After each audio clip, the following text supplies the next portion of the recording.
मुद्दे पर आज हम बात करेंगे।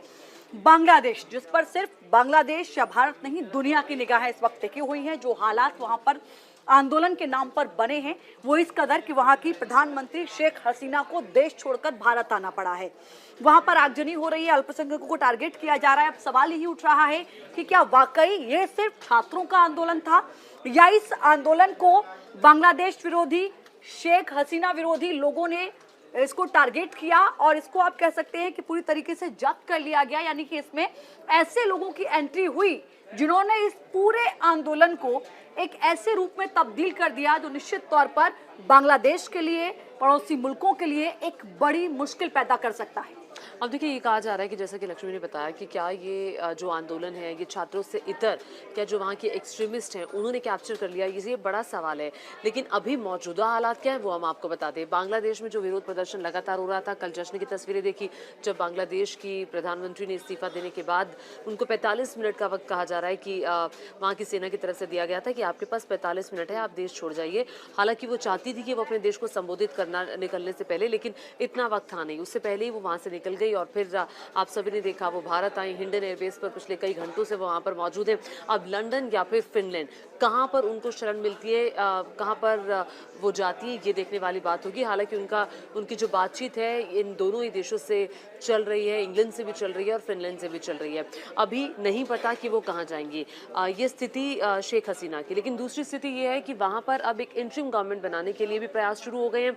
वहाँ की सेना की तरफ से कल ही प्रदर्शनकारियों से कहा गया था कि अब हम अपने कदम आगे बढ़ा रहे हैं एक अंतरिम सरकार बनाने की तरफ, और उसके लिए बाकायदा तैयारियां भी की जा रही है, सहयोग की अपील की जा रही है। अभी भी लेकिन अनरेस्ट है। वो इंटरिम सरकार कैसी होगी, वो इंटरिम सरकार कितने वक्त के लिए होगी, फिर क्या वहाँ पर चुनाव होंगे, तो बहुत सारी परिस्थितियां ऐसी हैं जो अभी बांग्लादेश को जिनका सामना करना है। निश्चित तौर पर देखिए, कहीं ना कहीं जो खबरें सामने आ रही हैं, जो आशंकाओं को बल मिल रहा है वो ये भी कि क्या जो ये आंदोलन हुआ इसमें, चूंकि देखिए ये आरोप लग रहा है कि वहां का एक ऐसा संगठन, ऐसी पार्टी जो पाकिस्तान के सपोर्ट में रहती है, प्रो पाकिस्तानी कही जाती है, उसका इसको समर्थन मिला। क्या पाकिस्तान से आईएसआई का समर्थन मिला? क्या चीन का इसमें एक बड़ा हाथ है? ये इसलिए भी बातें उठ रही हैं, ये इसलिए भी संभावनाएं और आशंकाएं सामने आ रही हैं क्योंकि तमाम ऐसी चीजें हैं जब से बांग्लादेश 1971 से बना, उसके बाद यहाँ के माहौल को लेकर, यहाँ की पॉलिटिक्स को लेकर चीन और पाकिस्तान का इंटरफेरेंस हम लगातार देखते हुए आ रहे हैं। अच्छा, अब आप शेख हसीना की बात करें तो शेख हसीना को लेकर भारत के संबंध लगातार बेहतर रहे और आप कह सकते हैं कि जो इस वक्त बांग्लादेश और भारत के संबंध थे उनको आप स्वर्णिम इतिहास कह सकते हैं, स्वर्णिम दौर कह सकते हैं। बहुत अच्छे संबंध भारत और बांग्लादेश के हैं। बांग्लादेश जब बना तो भारत की एक बड़ी भूमिका रही। कई ऐसे सारे प्रोजेक्ट जिस पर चीन की दिलचस्पी थी, लेकिन शेख हसीना की ओर से मीडिया में आकर इस बात की जानकारी दी गई, चूंकि उन्हीं प्रोजेक्ट पर भारत ने अपनी सहमति जताई, भारत ने कहा कि वो इनको आगे बढ़ाएगा, वो बांग्लादेश की मदद करेगा, तो वो सारे प्रोजेक्ट पर जो डील फाइनल हुई वो भारत के साथ हुई। ऐसे में चीन की नाराजगी भी लगातार देखने को मिल रही थी। पाकिस्तान भी बांग्लादेश को लेकर हमेशा से इस तरीके की स्थिति पनपाने में अपना सहयोग करता रहा है, बड़ी भागीदारी निभाता रहा है। तो अब सवाल ये उठता है कि आखिर इन तस्वीरों के पीछे, इन हालातों के पीछे क्या ऐसा है कि इस पूरे आंदोलन को हाईजैक करके किसी अन्य तरीके से आंदोलन के नाम पर यह माहौल वहां पर बनाया गया? क्योंकि अब शेख हसीना छोड़ चुकी है बांग्लादेश। वो कल शाम करीब 6 बजे का वक्त था जब गाजियाबाद के पास हिंडन एयरबेस पर उनका C-130J विमान जो है वो लैंड किया। वो यहाँ पर पहुंची, पूरी रात उन्होंने इसी एयरबेस पर गुजारी। हालांकि अब जो अपडेट है वो ये कि उनका जो प्लेन था वो उड़ चुका है, वो वहाँ मौजूद हैं। 2 वीआईपी गाड़ी भी इस वक्त वहाँ मूवमेंट कर रही हैं, लेकिन उस प्लेन में जो है वो शेख हसीना के होने की कोई जानकारी नहीं मिली है। सबकी निगाहें इस बात पर टिकी है कि शेख हसीना का वो फैसला जो हिंदुस्तान की जमीन से लिया जाएगा वही उनके आगे के सफर को तय करेगा कि यहाँ से वो किस देश के लिए उड़ान भरेंगी। क्या अभी उनकी कहीं कोई फाइनल डील हुई है या नहीं हुई है? ज्योति, बड़ा सवाल ये भी कि बांग्लादेश के हालातों का हिंदुस्तान पर क्या असर होगा? बिल्कुल, ये बड़ा सवाल अपने आप में है, क्योंकि जैसा कि लक्ष्मी ने बताया कि हमारे संबंध शेख हसीना सरकार से बहुत अच्छे थे। आपको याद होगा जब G20 का सम्मेलन हुआ था, उस वक्त G20 सम्मेलन में एक स्पेशली गेस्ट के रूप में बांग्लादेश की प्रधानमंत्री शेख हसीना को बुलाया गया था। अब यहीं से हम समझ सकते हैं कि बांग्लादेश के साथ जो हमारे रिश्ते रहे हैं पिछले कई सालों में। लेकिन इस बीच खबर ये भी है कि बांग्लादेश के साथ जो हमारे व्यापारिक रिश्ते हैं उनका जिक्र करना भी बहुत ज़रूरी है। देखिए, ये व्यापारिक रिश्ते साल दर साल हमेशा से बढ़ते गए हैं। लगभग 15 बिलियन अमेरिकी डॉलर, जो इस वक्त, अगर मैं ठीक हूँ, हाँ, 18 बिलियन अमेरिकी डॉलर 2021-22 में था, और उसके बाद 22 और 23 में ये जो हमारा व्यापार था बांग्लादेश के साथ, ये 15.93 बिलियन अमेरिकी डॉलर तक पहुंच गया। तो बहुत सारी चीज़ें ये तो है, लेकिन इस रिश्ते के, इस बिजनेस के अलावा हमारे बहुत सारे प्रोजेक्ट्स बांग्लादेश में चल रहे हैं, जिसका जिक्र आपने भी किया। उन प्रोजेक्ट्स पर चाइना की नज़र है। अब बीएनपी सरकार का आपने जिक्र किया, जिसके बारे में सभी जानते हैं कि बीएनपी जो है बांग्लादेश नेशनलिस्ट पार्टी है। अभी का ताज़ा अपडेट मैं बीच में दर्शकों को बता दूं कि अमेरिका में जो बांग्लादेश कॉन्सुलेट है, वहाँ पर जाकर जिया उल हक के जो वहाँ पे स्टैचूज बने हुए थे, उनको बीएनपी के समर्थकों ने गिरा दिया है। और ये हमने तस्वीर बांग्लादेश में भी देखी। बांग्लादेश में भी इस वक्त बीएनपी के समर्थक जोर शोर से उतरे हुए हैं, और उनकी जो नेता हैं उनको भी खालिदा जी को भी जेल से रिहा कर दिया गया। 17 साल की सजा उनको मिली हुई थी, वहाँ की सुप्रीम कोर्ट की तरफ से मिली थी, लेकिन उनको भी रिहा कर दिया गया। अब क्या खालिदा जिया आएंगी? अब क्या वो नेता आएंगे, वो व्यक्ति आएंगे जो नोबेल पुरस्कार विजेता रहे हैं, जिनको आने वाली सरकार का विशेष सलाहकार बनाने की बात की जा रही है, जैसा कि वहाँ के स्टूडेंट्स की तरफ से भी कहा गया। अब ये सब देखना होगा, लेकिन हमें ये समझना होगा कि शेख हसीना भारत के लिए अच्छी थी। वो इसलिए क्योंकि वो एक खुले विचारों वाली नेता थी, वो सेक्युलर थी। उनकी जो कार्यशैली थी, उनकी जो सोच थी, जो विचारधारा थी, वो भारत को सूट करती थी। और वो उन्होंने चीन के साथ भी संबंध रखा, भारत के साथ भी रखा, लेकिन एक सामंजस्य बना कर रखा। एक लोकतांत्रिक तरीके से अपनी चलने वाली नेता रही। कट्टरपंथी सोच के साथ वो आगे नहीं बढ़ती। लेकिन वहाँ पर बाकी जो, अगर 3 बड़ी पार्टियों की बात की जाए तो एक बीएनपी है और एक एक्सट्रीमिस्ट पार्टी है जो इस्लामिक विचारधारा को सपोर्ट करने वाली पार्टी है। ये दोनों ही भारत को सूट नहीं करती हैं।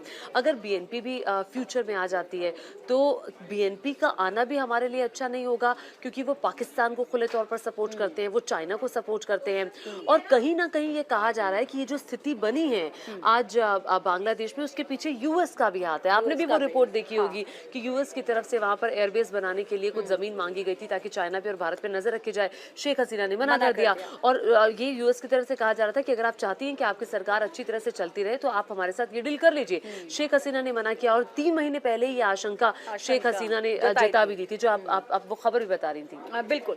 तो देखिए, ये आशंकाएं पहले से थी वहां पर किस तरीके के हालात बन सकते हैं।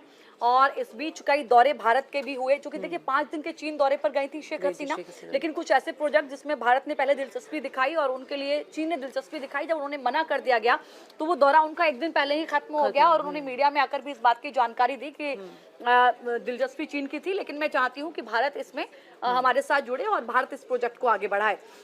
अब सवाल ये उठता है, ऐसा कि ज्योति ने कहा कि देखिए वहां पर सरकार अगर बनती है, अंतिम सरकार, ऐसा कि सेना ने कहा है, अगर आप 90 के दशक में जाएंगे तब भी एक बार आपको याद आएगा कुछ ऐसे ही हालात बने थे। लेकिन बांग्लादेश की अगर आप परंपरा को देखें, जब ऐसे हालात कभी रहे हैं तो वहां के चीफ जस्टिस को आगे लाया जाता है। तो क्या इस बार वहां के चीफ जस्टिस को अंतिम सरकार में प्रधानमंत्री का चेहरा बनाया जाएगा? क्योंकि देखिए वो इसलिए भी कि सारी पार्टियों के लिए वो एक निष्पक्ष तौर पर हो सकते हैं अगर उनकी जो भी कार्यप्रणाली रही होगी। यस, तो क्या इस तरीके से रहेगा? और सबसे बड़ा सवाल ये भी है कि जो 18 सदस्यीय अंतरिम सरकार बनने जा रही है उसमें वो कौन कौन सी पार्टी के लोगों को जोड़ा जाएगा? क्या सभी सेना से जुड़े हुए लोग होंगे या अपोजिशन पार्टी के भी जुड़े हुए लोग होंगे? क्या उसमें शेख हसीना की पार्टी का भी कोई चेहरा होगा?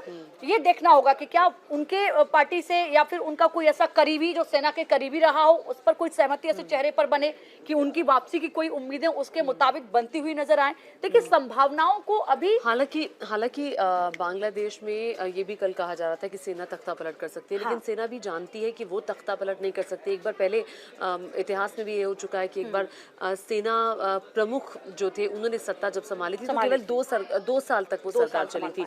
अब अगर वो ऐसा करते तो यूएनओ के जो पीस मार्च होंगे, जो एक्सरसाइजेज होंगी, वो उसमें शामिल नहीं हो पाएंगे। इस बात को सेना बहुत अच्छे से समझती है। अब लेकिन होगा कौन, भविष्य क्या होगा और वो भविष्य भारत के लिए कैसा होगा, ये अभी अनिश्चितता है और बहुत ज़्यादा अनिश्चितता है। लेकिन देखिए ये पहली बार नहीं है कि अभी, चूंकि आप ये कह सकते हैं कि शेख हसीना यहाँ पर है तो वो भारत की शरण में है अभी। इससे पहले भी 1975 में जब उनके पिता मुजीबुर रहमान की हत्या कर दी गई थी, उनके पूरे परिवार के 18 लोगों की हत्या कर दी गई थी, तब शेख हसीना अपनी बहन के साथ था। 6 साल तक उस दौरान वो भारत में रही थी, दिल्ली में रही थी, और उसके बाद वो बांग्लादेश वापस चली गई थी। फिर वहाँ जाकर एक उन्होंने संघर्ष किया, वो वहाँ की प्रधानमंत्री बनी। लेकिन ये कहा जा रहा था कि माफ कीजिएगा, मैं आप कुछ बोलना चाह रही थी। ये कहा जा रहा था कि जब वो सत्ता संभाल रही थी तो वो अपने कई फैसलों में निरंकुश हो चुकी थी। हाँ, ये आरोप है वहाँ के विपक्ष का और वहाँ के प्रदर्शनकारियों का। लेकिन उनके बेटे का बयान आपने सुना होगा ज्योति, जो सुबह उनके बेटे ने वीडियो जारी किया, शेख हसीना के बेटे ने, और कहा कि मेरी माँ अब कभी राजनीति में बांग्लादेश में नहीं लौटेगी। उन्होंने कहा चूंकि उन्होंने बांग्लादेश की बेहतरी के लिए, यहाँ के विकास के लिए एक लंबा संघर्ष किया, लेकिन बावजूद इसके अगर उनके खिलाफ इस तरीके से लोग सड़कों पर उतरे हैं, ये व्यवहार उनके लिए किया है, तो मेरी माँ कभी भी पॉलिटिक्स में अब नहीं लौटेंगी। ये उनकी तरफ से बयान दिया गया है। जाहिर है कि देखिए, बांग्लादेश के लिए शेख हसीना पिछले 15 सालों से सत्ता में थी। लगातार उनकी ओर से प्रयास किए गए विकास की तमाम योजनाओं को लेकर। हालांकि कई चीजें ऐसी रही जो उनके आउट ऑफ कंट्रोल रही, या फिर वो उनको नहीं संभाल पाई। बेरोजगारी दर लगातार बढ़ी, विदेशी मुद्रा में हमने देखी तस्वीर बदलती। हालांकि वही शेख हसीना है जिन्होंने बांग्लादेश की आर्थिक स्थिति को बहुत बेहतर किया। प्रति व्यक्ति आय वहाँ की भारत से भी अच्छी रही।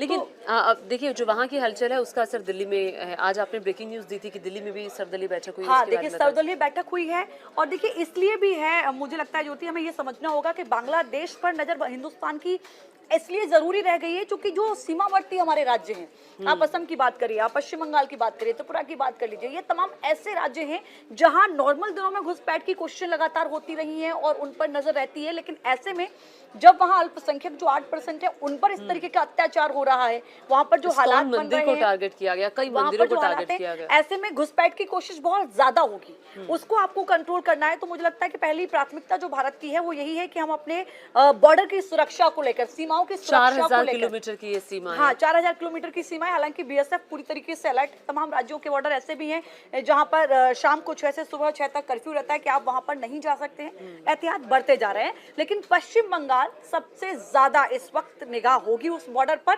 क्योंकि देखिए 1971 में जब बांग्लादेश आजाद हुआ था तब पश्चिम बंगाल में करीब करीब 1 करोड़ लोग आए थे, जिनको लेकर आज भी भारत में राजनीतिक स्थिति को लेकर चर्चा होती रहती है, और वो राजनीति का विषय भी बनता है, और उसको लेकर बहुत ज्यादा वाद विवाद भी होता है। एनीवेज, बांग्लादेश से जुड़ी हर बड़ी खबर आप देख ही रहे हैं, और एस जयशंकर विदेश मंत्री का आज संसद में बयान भी है।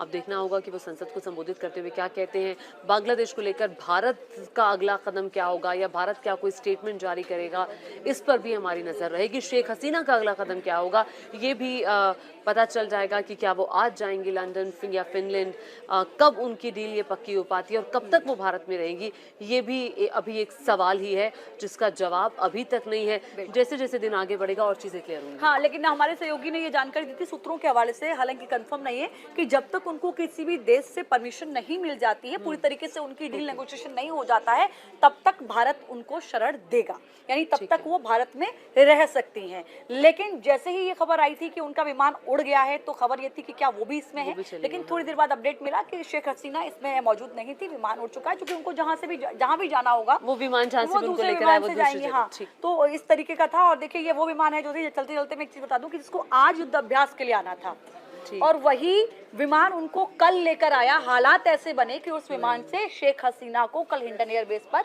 लैंड करना पड़ा, जिस विमान को आज युद्ध अभ्यास के लिए भारत आना था। चलिए, जो भी अपडेट होगा आपको हमारे डिजिटल प्लेटफॉर्म पर मिलेगा। फिलहाल के लिए इतना है।